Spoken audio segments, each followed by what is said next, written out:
been a lot of talk recently about anchor players and how hard those positions are, so I wanted to take a look at HeavyGod, who's being talked about as one of the best anchors out there currently, and there's rumors about him going to Cloud9. Hell, he might even be on Cloud9 by the time this video comes out. Partially, I want to use this video to talk about your car's extended warranty. I want to use this video to talk a bit about resources and aggressiveness, because there is a lot of chatter about what positions are hard to play, what stats anchor players are supposed to be getting, all this sort of stuff, which is great, and I think it adds to the discussion around how good players are. But I think there's also a separate thing that's not talked about nearly as much, especially because it's harder to see specifically, which is resources allocated to a player and aggressive and passivity in a team environment, like having a balance of both. And specifically, when it comes to resources, sometimes you have players like HeavyGod, and HeavyGod seems to be, from what I can tell, just a really stable player, and I expect that he'll do probably pretty well on just about any team he's on in these roles. But sometimes you see players like HeavyGod who are great in a lower level team. It's not that OG is bad, but they aren't, a top 10, top 20. I think they might be just barely in the top 30 or maybe in the top 40. So they're a good team, but they're a slightly lower level, and they clearly have a fairly star player in HeavyGod, and they're going to give him a lot of resources, which doesn't just mean utility. It doesn't just mean giving him the spots he wants. It also means having players to his bomb site when he needs it, having his opper help him on A so that his opponents feel less comfortable trying to, work that bomb site, all these sorts of things. And he can change teams and still be going to the same bomb site. He can stay as an anchor player, but the change in resources given can sometimes still cause problems. Now, this is an interesting round. I got to this round in this demo before I started recording, because I did a demo of OG versus Liquid, which was the most boring game I've ever seen in my entire life. So I wanted to make sure this was an interesting demo, because I'm just not going to release that Liquid one. And this is a really well played 1v1. So he's cutting down the angle on the left while he peeks to the right, and then he hears Buddha coming out of E-box there, and gets the perfectly timed swing on him. He doesn't need to make sure he gets the kill instantly. He just needs to make sure he doesn't die first and, they get double killed, right? As long as he can make sure he gets the trade very quickly, it's all that really matters. And he almost got the kill before his teammate even died, which is just well done. Everything HeavyGod does seems to generally just be done smoothly, not a lot of risks taken, and he always seems to find kind of openings and the right timing to be doing plays. So he just makes it look easy. I know it's kind of like a meme at this point, but quietly picking up kills, he really absolutely does that. Now, when it comes to A on Anubis, the reason I wanted to talk about resources is that you're going to see OG use HeavyGod or OG play A quite a bit differently than most teams play it. Most players are going to have the majority of their kills on A. They're going to have them in this area, right? So they're going to be playing more in these positions. Hold on, I'm going to make sure you see this kill if it does happen. They'll usually be playing in these positions, sometimes in these positions, right? So the majority of their kills are going to happen in this general area, whereas HeavyGod and his teammates, they send their opper A almost half of rounds that I've seen. It's like a ridiculously high percent. So that means the opper, you're going to make opponents a little bit more worried about sending players out dry. And that's something that'll happen on Anubis somewhat often. Players will, teams will send, they'll lose a player and then they'll send someone, he'll start lurking out A trying to see if he can get a kill back. Because if you can take the 1v1 against their A player, sometimes you can turn the round really quickly in your favor, and it kind of disincentivizes that type of play. It also means that if teams do what the standard A take is, which smoke here, molly behind, flash, and take A main, there's going to be enough utility from HeavyGod and his opper so that they can retake it. They can take it back, and HeavyGod doesn't have to be burning his utility early on all that often, because he can just wait for the counter utility. Anyways, when you see HeavyGod play passive, so basically, as long as HeavyGod knows that it's an anti-eco, he's going to be playing passive pretty often. And interestingly, he doesn't hit the most amazing shots ever on anti-eco. Sometimes it feels like he should be killing people a lot faster, but he still manages to get a kill or two. He's almost Donk-esque, where it's like he almost makes the opposing player's shot harder to hit more than he makes his shot easier to hit at times. Like, he can whiff and still get the kill in a situation where it feels like most people wouldn't be getting the kill.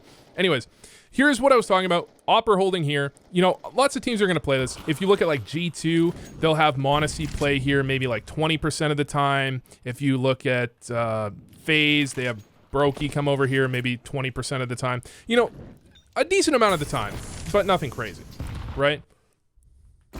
Not nearly as much as HeavyGod is. So this is just a different way that they're playing, you know, their A control. And I expect, based on HeavyGod's performances, that he's going to be able to play this however he wants. But it will be interesting if he goes to another team, if he goes to Cloud9, and they don't want to play it like this.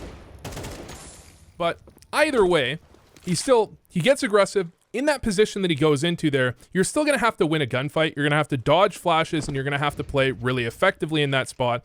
And it's easy to lose that. But he gets himself into a good position. He's got a bit of support, and he knows based on, you know, he boosted Moto, then they named the smoke. So he's got some information that they're not in A yet. He's got a bit of an advantage there, but it still could have gone very wrong if he hadn't hit that shot. It could have turned the round away from their favor very easily. Round 7. Again, most people will throw this molly right away. And that's the safe way to do things, because it's easy to get chased down if you delay throwing that molly. However, if you want to hold on to it, you can get better utilization of it, right? You can delay your opponents longer, and that can be insanely helpful. And sometimes you can even hold on to it like this, and you can have your molly left over for when this exec comes in. So this is plenty of time for the rotate to come in. He's got a teammate already here. A second player is going to get here quickly, and man, he is like not killing these people very quickly. Arguably, I mean, it's funny because if he had not gone for another kill there, they probably just win this round really cleanly. But I think there's lots of situations where it's just how players play the game, right? You're playing against pistols. You have a teammate that's coming through the smoke here right afterwards. So he's fighting. He makes contact right after his teammate makes contact close to him. He's fighting. He knows a player's coming through the smoke. This is just how players play, right? When I think about this, I kind of think of there's the Device clutch. I've probably brought this up before. Device 1v3s against NRG, I think it is, or EG, at the major, I think it's the Berlin major. He 1v3s on Train. Everyone remembers this. It's one of the most popular, you know, classic 1v3s in major history on USP. CT side Train, he's on big ramp, and the round is over. He has zero chance of winning, but all three players on NRG peek into him, and he just hits 3 really nice shots. While being on like 10 HP, legit, like 1 or 2 shots would have killed him. And that is like one of the biggest fails in major history, really, in that round was literally unwinnable if Device hadn't gone for that play. However, I don't actually take, you know, I'm not too hard on NRG for that one, because that's just how players play. You have a 3v1, you can triple peek him, you're just gonna triple peek him.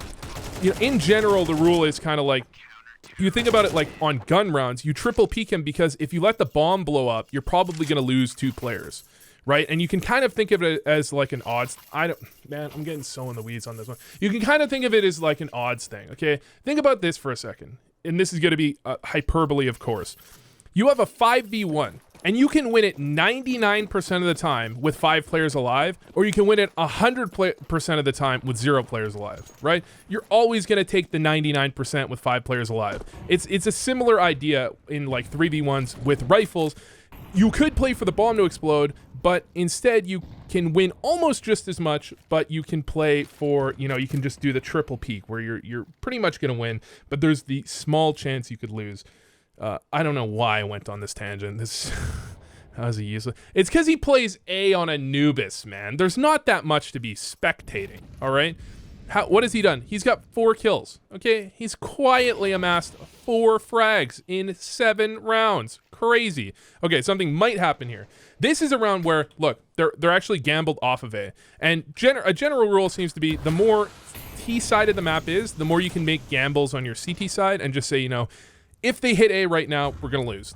That's fine. You can leave slight openings. Of course, you want to minimize those as much as possible, but as long as you leave an opening on one side so that you can have strength on the other, as long as it is kind of like a give and take, you can feel totally fine in that. And I think a lot of teams understand that, especially on Anubis. OG definitely understand that. They play very heavy on A sometimes, with that op playing A very often, so that they can play light on A at other times. And I want you to notice one thing here, by the way. So 9Z went to take A main control, and they took A main control. Now, 9Z could be going A off of this and just setting them behind the smoke, or they could be moving back B.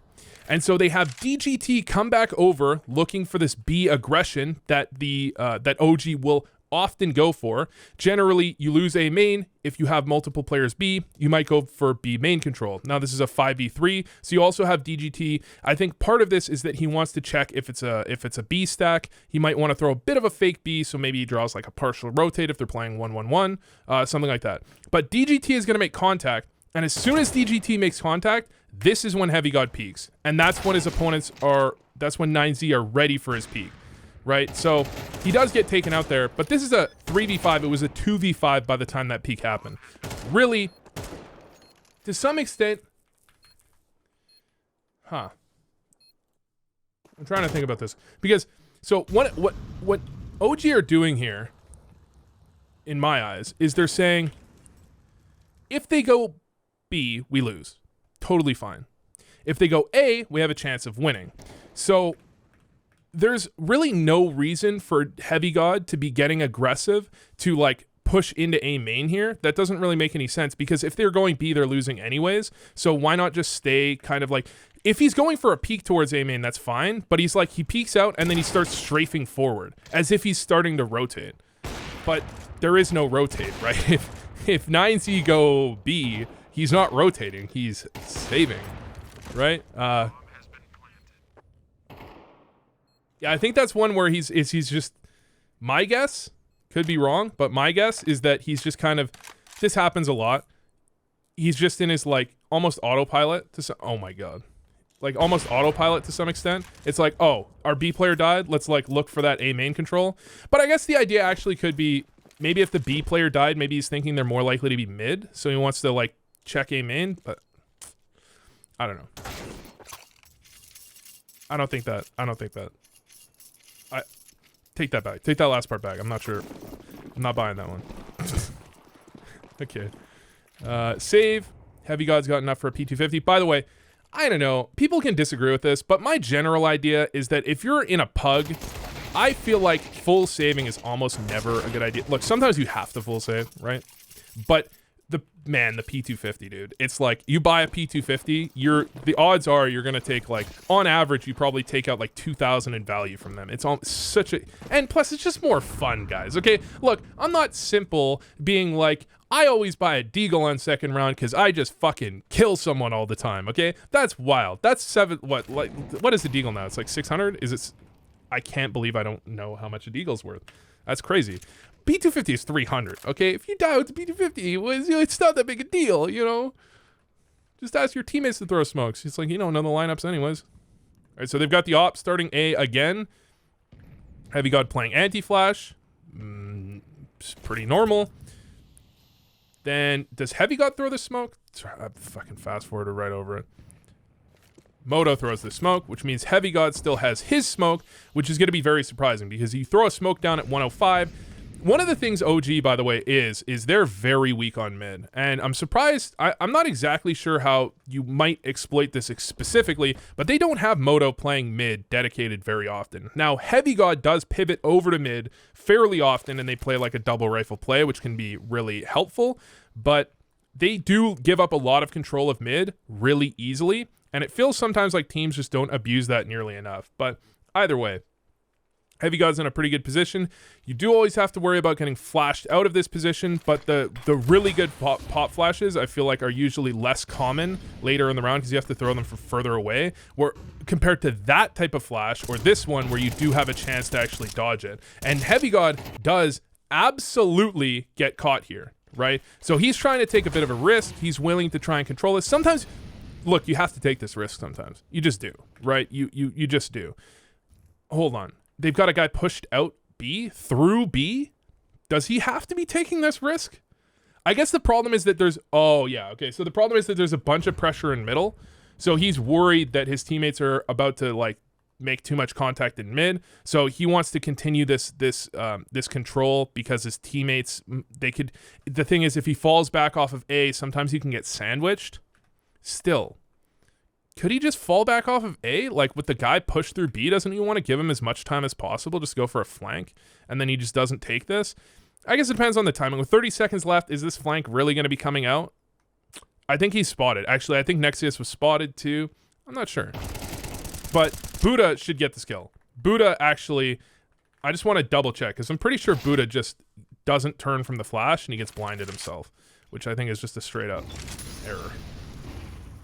I think part of the problem is that HeavyGod might want to fall back here, but he's actually kind of trapped because the problem is that this player might have pushed out B and he might have been like, I could fall back, but he's in a situation where falling back around this corner, the odds of you getting shot as you're falling back around that corner, in which case you have very little chance to actually kill anybody, are very high. Plus, they don't have a re-smoke, so the fact that the Opera's here, I can see why he made this play. I can definitely see why this play was made, but I wanted to see this from Buddha's perspective. He just turns too early, gets himself blinded, and then HeavyGod, I mean, Buddha's got to not get himself flashed. It's step one. But I think he's also just got to hit this shot, right? I mean, it's pretty solid movement from HeavyGod in his defense, but Buddha's still absolutely supposed to win that. And that basically just ends the round instantly. Dude, I accidentally fed my cat twice, once ever, one time. And now he's like, about 30 minutes after I feed him, he's like, yo, what up? You forgot to feed me, dog. And I'm like, bro, fuck off. One time, dude, in my whole life, I fed him twice because I wasn't sure. And I was like, well, if I'm not sure, then I should feed him again just in case. And now he just thinks that if he fucks around, he's going to be able to get food from me constantly. So generally when you're looking at Anubis, you want to draw this utility out of the, outskirts players as effectively as possible. But I really do think that part of the way that OG play A, sending that Opera over so often and utilizing a lot of utility from both players, trying so hard to contest A main, you do somewhat disincentivize what is the standard kind of like. Some teams will just like throw, smoke, molly, flash. They'll fake A main control with like one player. But you're kind of disincentivized on that because that's not much of a fake if HeavyGod just... It's not that he throws necessarily so much more utility or that their team usually throws that much more utility, but they hold on to it a lot longer. So when a fake A main control happens, the odds of them taking A main control afterwards, like as a CT and just taking it right back, very high compared to a lot of other teams, I think. And it requires like less pivoting. Sometimes what happens is you throw that A main control and then it's like, okay, your mid player kind of pivots over, you go for A main control back, you might need a pivot, so then you go for A main control like 10, 15, 20 seconds later. So your opponents, you might throw this A main fake and then their mid is slightly weaker or their B is slightly weaker over time if they do a full pivot. But if you just already are in position to retake that, then you can instead of doing that to draw a rotate, you already have that rotate. You kind of disincentivize the T's, I think, from going for that control. That was just another whiff. 9Z, I don't know. Sometimes, this was an interesting. This one is almost like a 1v1 map situation. Like, let's see this one from Buddha's POV. Misses, not an easy shot. Peeks back, nobody. Yeah. HeavyGod just really gets... He makes it very hard for opponents to deal with him. Like, there's multiple types of kind of movement, I feel like. And one of the types of movement is just kind of taking the engagement, right? One of the things Donk has is in the midst of an engagement, once he starts shooting at you, he's insanely hard to hit. But there's also kind of like the pre-movement or pre-gunfight movement, right? Where you're like peeking into them, or you have fights like that are kind of like 1v1 arena style fights where you're like trying to find the timing to peek into them to catch them off guard. Some people are really good at that too, and they're somewhat separate, I feel like. I feel like they are kind of unique in that some people are good at one and some people are good at the other and some people are good at both. To be fair, Donk's really good at both. Aggressive molly. So that molly is great, but part of the problem with that molly and why I think teams generally, and it's HeavyGod especially, wants to throw this other one. So the problem with this molly is that sometimes opponents can actually run through it and catch you. They'll take like 20 or 30 damage, but they can run through it and catch you, especially depending on your spawn. It can be a bit problematic. And of course you have to be here to throw it instead of, you know, if you double up mid or something, I don't know. But it can sometimes be a little bit problematic. But the problem with this one is that you lose like 3 to 4 seconds of time. You lose like, I think 3 seconds. I think you lose 3 seconds of time on that molly, right? Which can be, I mean, it doesn't sound like much. Okay, it really doesn't, but it can actually be super useful or super impactful to, you know, whether or not you have an extra 3 seconds, because it does really slow things down for certain heads. All right, so 9Z do try and attack the fact that there isn't an op on board, and they probably know that, and that OG are often fairly weak in middle, so they actually try and pressure middle, and HeavyGod's just going to pivot back over to mid. This is a pretty solid play. Going to take back mid control, and then he can pivot back to A or pivot back to B. Both work. This time he goes back A. Fiku's got a nice flash from Fiku, but the nade pops right afterwards. That's unfortunate for him. But you have the heavy rotate in. So actually, because of this retake in mid, they're slightly ahead of the timing. Although I bet you that Nexius gets heard here. Heard? I bet he gets heard. I think he just ran. Mart's probably just heard him, so he's going to relay that information. Yeah, he did just run. And they're going to try and get back into the site as fast as possible. Great flash from HeavyGod. He's going to just jump through the smoke because he knows they're combating this instantly. They're not trying to play wait for the retake. They're going to try and catch them off guard as they execute the bomb site and, you know, catch them before right after the flashes pop, you jump into the bomb site. You don't give them time to set up, which is great. Especially this can be very effective when you have pistols. You don't let them get time to take those positions that, you know, they're comfortable taking. Generally, it feels like when you're playing against pistols,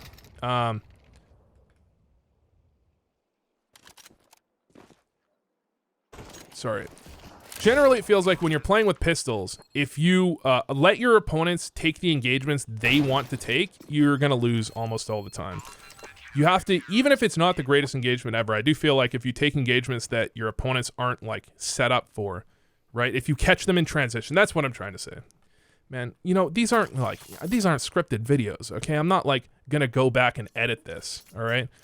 What I meant to say was if you catch your opponents in transition, you're gonna have a really good time with pistols or with a weaker buy.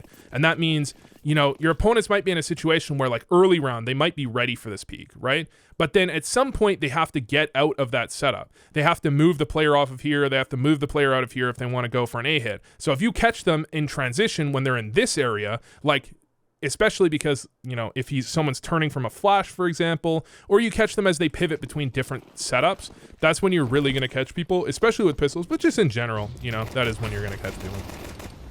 All right. Nice little spam from HeavyGod. Respect the Glock spam. Man, I noticed the comments on this channel are so much more unhinged than the comments on my main channel. Maybe it's just because, like, this channel just has less subs, so people feel like I'm more likely to read their shit talk.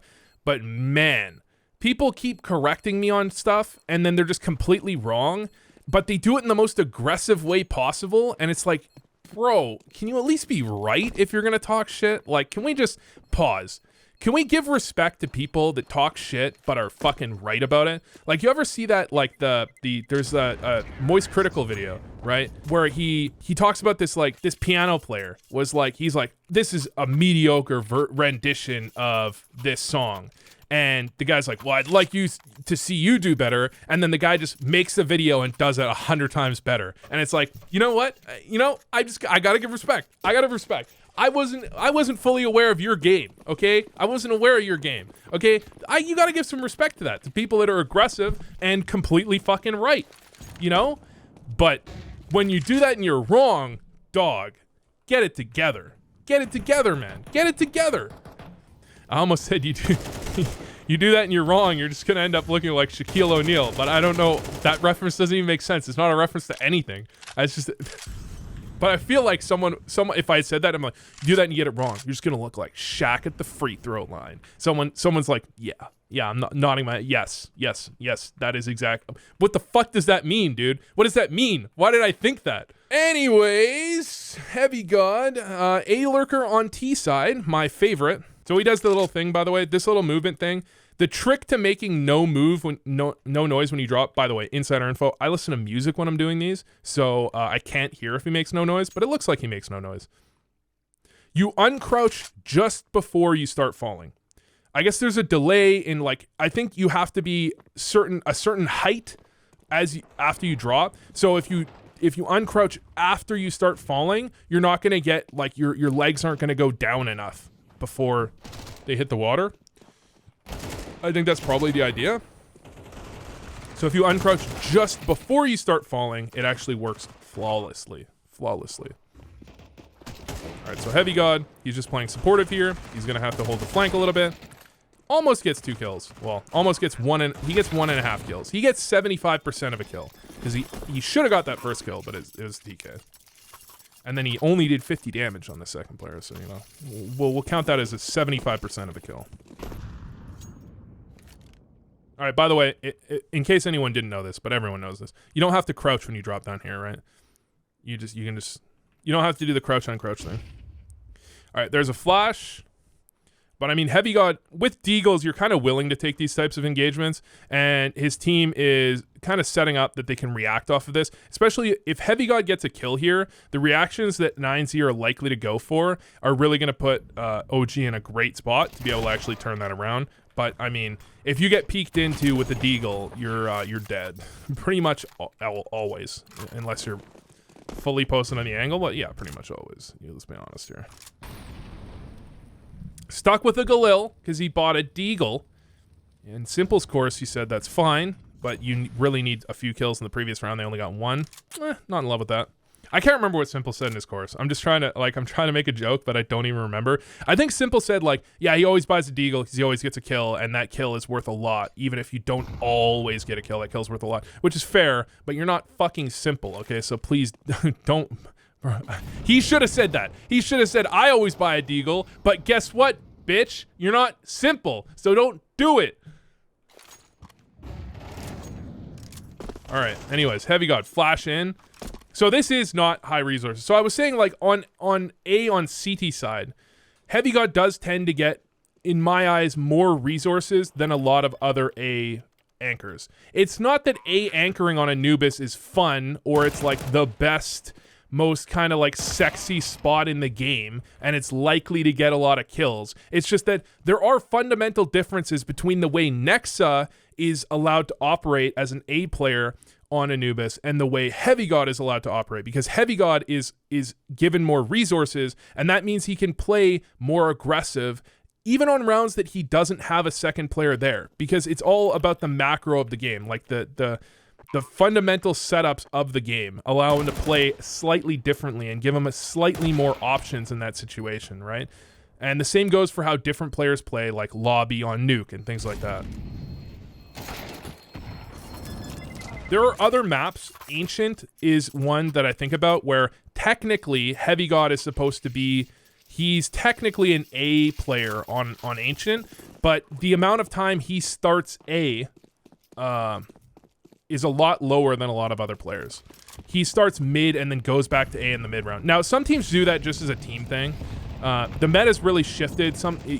For quite a while, it was like you don't even play an A player at the beginning of the round on most rounds. And then for a while, it was like right now, you play an A player a lot more often than you were for a while.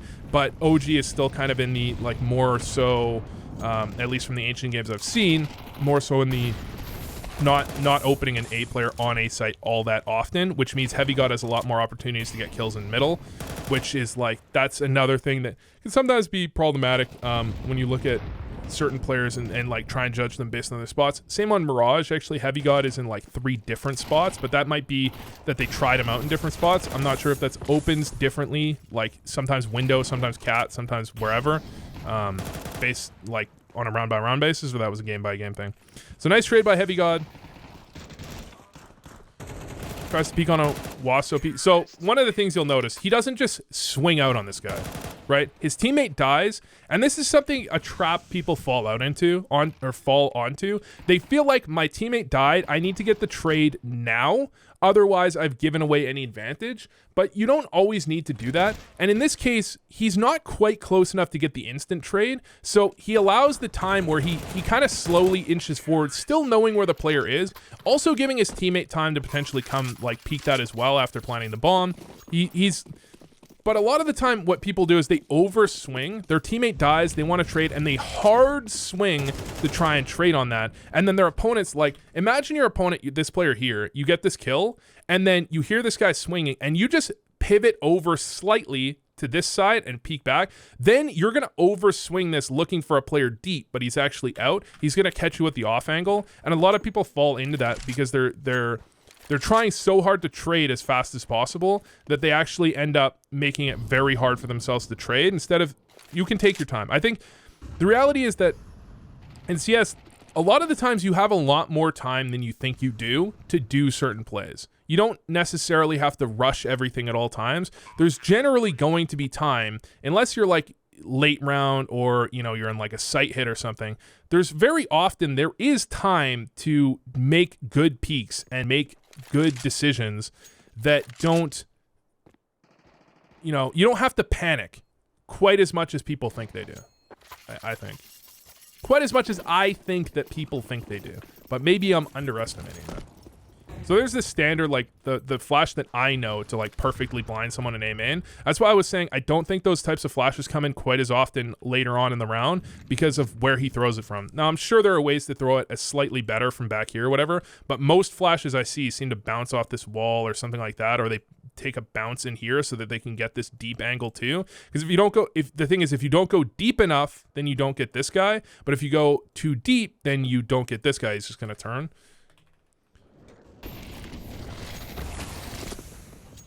So this is kind of like a setup. Are they? It looks like they might be faking over on B at the same time. So Wasop. Wait. Oh my God! I went back. It's 11-7, right? Yeah. Okay. So what is Fiku? Fiku threw the lurk smoke. He's throwing a bit of a fake here towards B. I mean, you're not really going to draw any necessarily any attention, but you will hold a B. So you might sometimes open a third player B. You're going for like this type of peak, and then he might pivot back, and you kind of prevent that player from pivoting off when you do that. And when you throw at lurk smoke, I think that sometimes does draw a partial rotate. Anyways. So they're just going to be setting up, and they're doing... So this is one of the plays that you have to be worried about if you play like this, which is exactly how HeavyGod was playing very often. You have to be worried about this type of play. Now, FaZe sometimes do this with an op as well, where they'll lead with an op, but you can lead with anything, and you're basically just trying to pounce on this guy as he throws that utility. You're trying to pounce on him and get ahead of it. And really, the problem here is Wasop has to get that kill faster. This whole strat breaks down entirely if Wasop just gets his kill quickly. He gets the kill, but he takes too many shots. He just takes too long. And so he can't get away. Because if he gets that kill and gets away, then he can drop a smoke. Wait, did he have a smoke? He dropped the smoke already. Sorry, I thought he dropped the molly. He can drop... Wait, he did drop a molly. Whatever. He can back up, and then he's got support from his teammate, right? That's the key. But because he didn't get the kill quick enough, he has no support from his teammate. And now HeavyGod... Alright. I mean, HeavyGod's looking to swing out to trade, especially because, you know, if someone could be here, here, or here, he needs to make sure he's wide so he can go for that trade for his, you know, Mac 10 player. And he doesn't end up getting the kill on that player half wall, or broken wall or whatever. But, he sets it up so his teammate can trade on him, which is just as good. Just as good as getting the trade is getting traded on, right? Respect either way.